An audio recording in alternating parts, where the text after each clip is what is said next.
Shri Rajiv Shukla, 8 minutes. धन्यवाद सभापति जी। सबसे पहले तो मैं आपको धन्यवाद दूंगा कि आपने इस आर्थिक मुद्दे पर इस सदन में बहस की अनुमति दी, जो कि एक बहुत जरूरी आज के वक्त में है। मैं कोई अर्थशास्त्री नहीं हूँ और न अर्थशास्त्री की तरह बोलूँगा।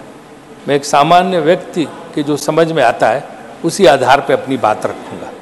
मेरा अपना मानना है कि विदेश नीति और आर्थिक नीति, इन दोनों पर कोई भी सरकार आए, किसी भी पार्टी को समानता रहती है और रहनी चाहिए। यही अभी तक की परंपरा रही है।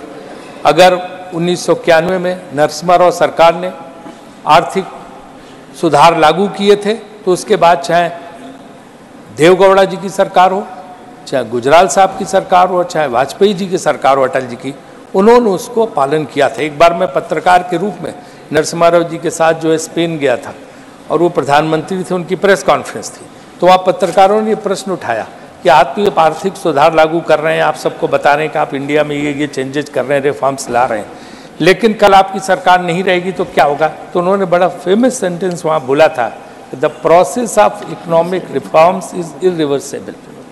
कोई भी सरकार आए इसको बदल सकती नहीं है। तो ये चीज़ जो है लगातार चलती रहनी चाहिए, ये नीतियाँ लगातार चलती रहनी चाहिए। मैं किसी की आलोचना या किसी की प्रशंसा की बात नहीं कर रहा हूँ। और लेकिन कुछ प्रयोग पिछले 10 साल से हो रहे हैं, जिसमें पिछली सरकारों की चीज़ों को अंडू करने की कोशिश हो रही, उनको बदलने की कोशिश हो रही। हमारे मित्र सुशील मोदी जी सम्मानित अभी बात कर रहे थे कि चुनाव के नतीजों से, जो चिदम्बरम साहब की बात का जवाब दे रहे थे कि उन्होंने कहा था कि ग्राउंड पे नहीं दिख रहा, तो उन्होंने चुनाव के नतीजों का हवाला दिया। सुशील जी, चुनाव के नतीजे 5 साल पहले क्या थे? तीनों राज्य हम जीते थे, राजस्थान, मध्य प्रदेश, छत्तीसगढ़, और उसके बाद लोकसभा हार गए थे 5 महीने बाद। तो अगर उस दृष्टि से देखा जाए तो आपका ये तर्क कहीं बैठता नहीं है। इसलिए मुझे लगता है कि इस जो बहस को हम उसी गंभीरता से रखें जिस मुद्दे पर आर्थिक स्थिति की वो है, और उसकी हम शुरुआत इस चीज़ से करते हैं। और अगर इसके आंकड़ों का, इलेक्शन कमीशन का आंकड़े है, पूरे उसमें 4,81,00,000 वोट जो है भाजपा को मिला है और 4,91,00,000 कांग्रेस को मिला है, 10 लाख ज़्यादा। तो हम इसको अगर उस तरह से गणना करके देखेंगे तो फिर ये बात कहीं रही नहीं जाएगी कि, तो इसलिए जो है हम समझते हैं कि चेयरमैन साहब ने बहुत मतलब गंभीरता से इस विषय पे डिस्कशन के लिए रखा है, तो हम उसी पे जाते हैं। सबसे पहले पुराना गाना है कि जो वादा किया वो निभाना पड़ेगा, तो वादों पे जाते हैं। तो वादा नंबर 1 क्या था कि हम काला धन वापस लाएंगे। वापस तो आया नहीं, उल्टे जो मॉर्गन स्टैनली की रिपोर्ट है जिसको कोट किया था सुधांशु जी ने, 6 लाख उद्यमी जिनको एंटरप्रेन्योर बोलते हैं विदेश चले गए। यहाँ की 2 लाख ने तो नागरिकता सरेंडर कर दी भारत की।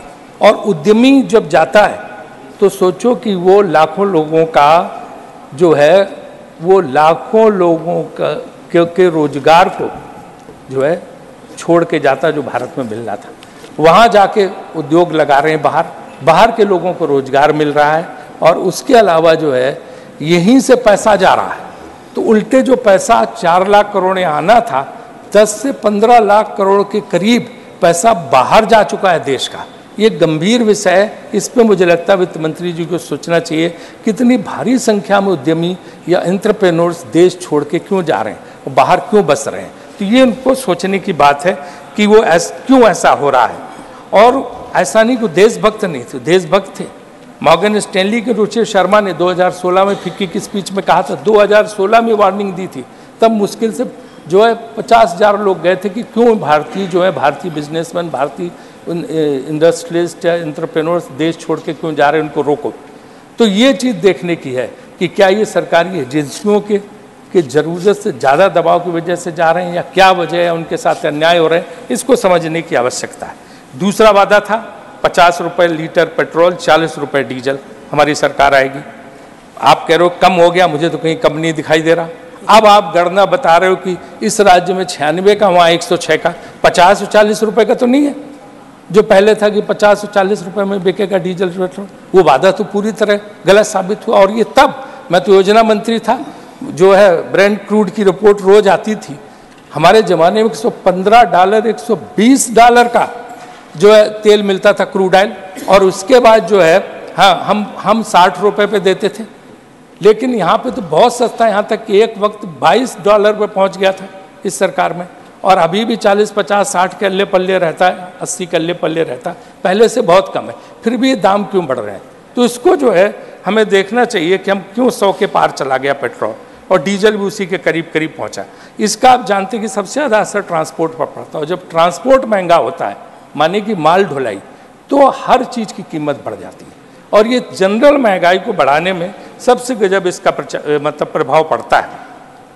और ये आप कहें कि चुनाव के पहले कम कर दो, चुनाव खत्म होते फिर बढ़ जाता, तो ये चुनाव से लिंक नहीं करना चाहिए। मुझे लगता है पेट्रोल डीजल के दाम जो हैं या क्रूड ऑयल के दाम के हिसाब से उसका फ़ायदा जनता को देना चाहिए। तीसरा वादा था कि 2022 तक हर किसी को पक्का मकान। क्या हुआ पक्का मकान हर किसी का? तीसरा वादा पूरा हुआ, और ये वादा तो लाल किले से दिया गया था, आज तक कोई पक्का मकान नहीं बना। चौथा वादा था डॉलर के मुकाबले रुपया।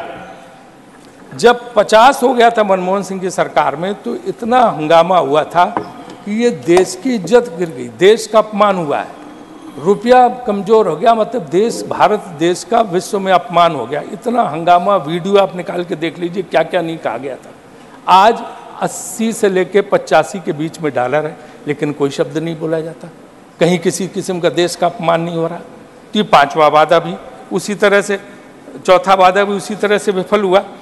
और पांचवा वादा 2 करोड़ रोजगार, जिस पर अन्य लोगों ने भी बोला है, तो अब तक जो है मेरे हिसाब से 20 करोड़ नौकरी मिल जानी चाहिए थी। लेकिन अगर आप देखें जो आंकड़े हमारे पास हैं, बेरोजगारी की दर जो 5% होती थी 2014 से पहले, वो 10.09, 10 मतलब 11% के करीब हो गई। ब्लूमबर्ग ने, central for monetary Indian economy के हिसाब से 40 करोड़ लोग घरों में बैठे हैं, बिना नौकरी के 40 करोड़ लोग घरों में बैठे हैं जिनके पास नौकरियां नहीं, और क्वालिटी ऑफ जॉब तो बहुत ही कम है इसके हिसाब से। पिछले साल 1,70,00,000 लोगों ने सेंट्रल गवर्नमेंट की नौकरी के लिए अप्लाई किया था, जिनमें से 38,850 को सिर्फ नौकरी मिली। इंजीनियर, जो पढ़ाई लिखाई में जो इंजीनियर हैं, बड़े बड़े उसमें किए हैं, वो सब जो है अप्लाई कर रहे हैं चपरासी की नौकरी, सफाई कर्मचारी की नौकरी। वही अगर अच्छी अर्थव्यवस्था होती तो पढ़े लिखे लोग ऑफिस में, फैक्ट्री में काम कर रहे होते, और उनको ज़रूरत नहीं पड़ती कि इस तरह की कोई चीज़ करते। आप देखो ना, 80 करोड़ लोगों को आप मुफ्त अनाज देना पड़ रहा, अच्छी बात है, हम इसका समर्थन करते हैं। लेकिन ये योजना, खाद्य सुरक्षा बिल, जयराम जी यहाँ बैठे हैं, मनमोहन सिंह सरकार लाए थे, और उस समय ये लागू हुआ, तो उसी प्रावधान की अच्छी बात है, हम इसमें कोई नहीं, नई सरकारें आती हैं देती, लेकिन जो है इसको चालू रखना चाहिए, देना चाहिए, गरीब को भोजन मिलना चाहिए। लेकिन ये नौबत क्यों आई, ये कभी सोचा? आज हालत ये है कि अगर वो बेचारा परेशान है, वो नौकरी करना चाहता है, लेकिन नौकरी नहीं है, वो नहीं मुफ्त अनाज लेना चाहता, वो अपमान के साथ नहीं जीना चाहता, लेकिन हम नौकरी नहीं दे पा रहे, हम रोजगार नहीं दे पा रहे, हम कुछ नहीं कर पा रहे, तो घर में बैठा मजबूरी में। आपने देखा कोरोना के वक्त लाखों लोग पैदल 800-800 किलोमीटर चल के गए, क्योंकि 4 घंटे का नोटिस दिया गया। अगर 2, 4, 5, 10 दिन का नोटिस होता, लोग ट्रेन से पहुंच जाते कैसे?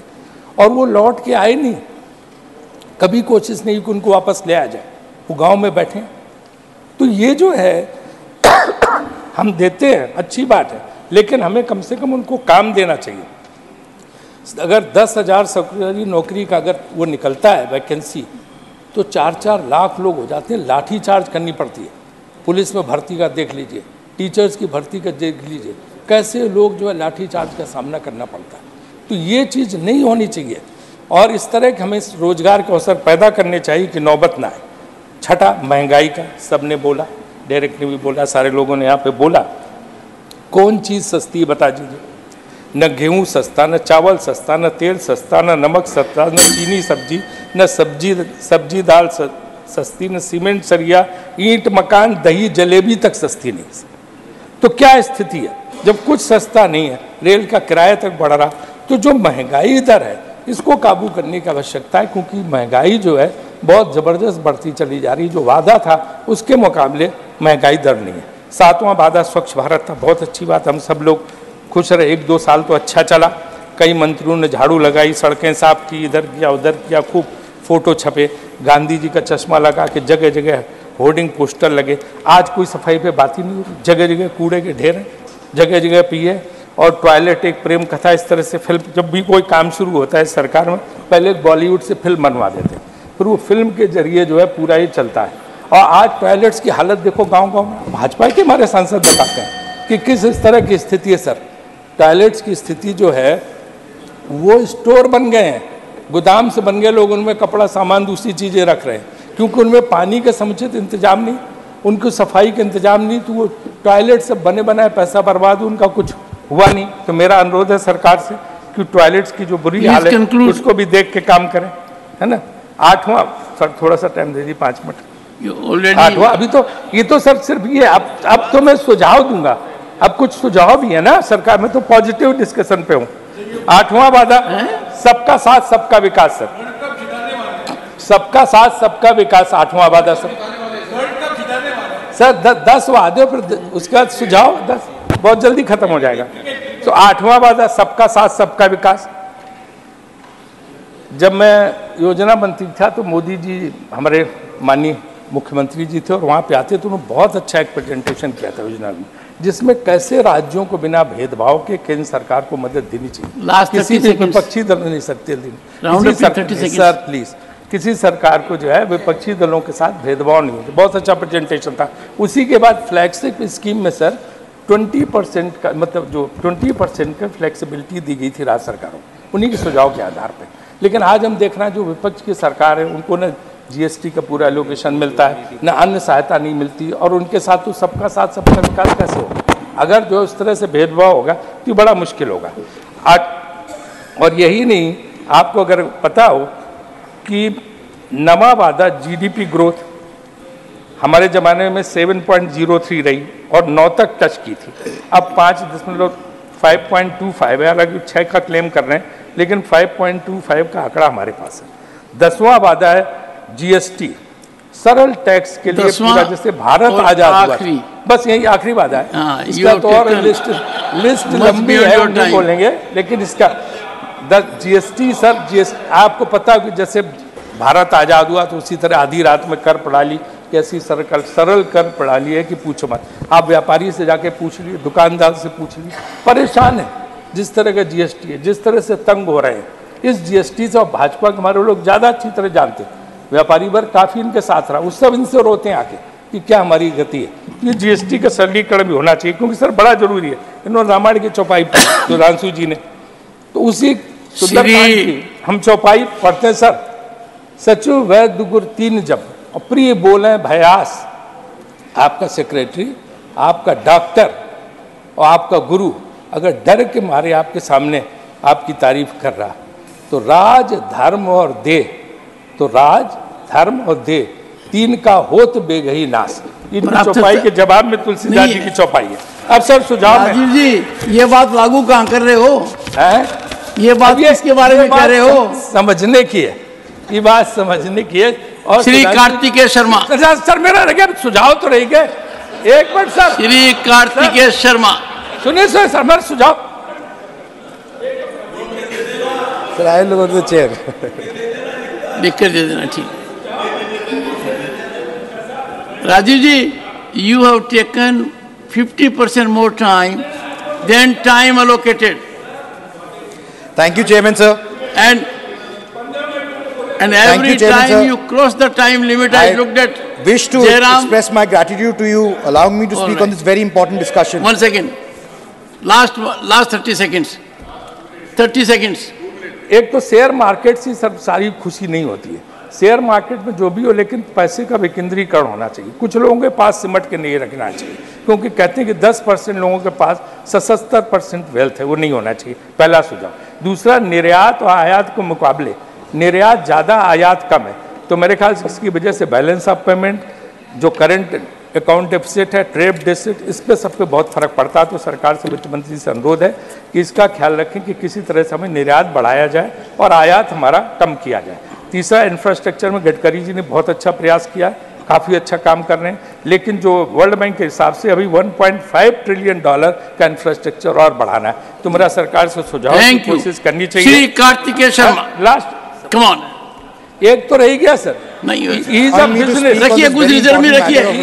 ईज ऑफ बिजनेस में क्या है कि परेशान है लोग ईडी और देखिए, जीएसटी वालों से, और इसके अलावा आप इधर से बोल रहे हो, कुछ रिजर्व में रखिए, से, रेड टेपिज्म से। तो इस पर सर हमें कोशिश करनी चाहिए, ईज ऑफ बिजनेस हमें बढ़ाना चाहिए। और कार्तिकेय जी 3 minutes Sir. Go ahead. Sir, from inheritance.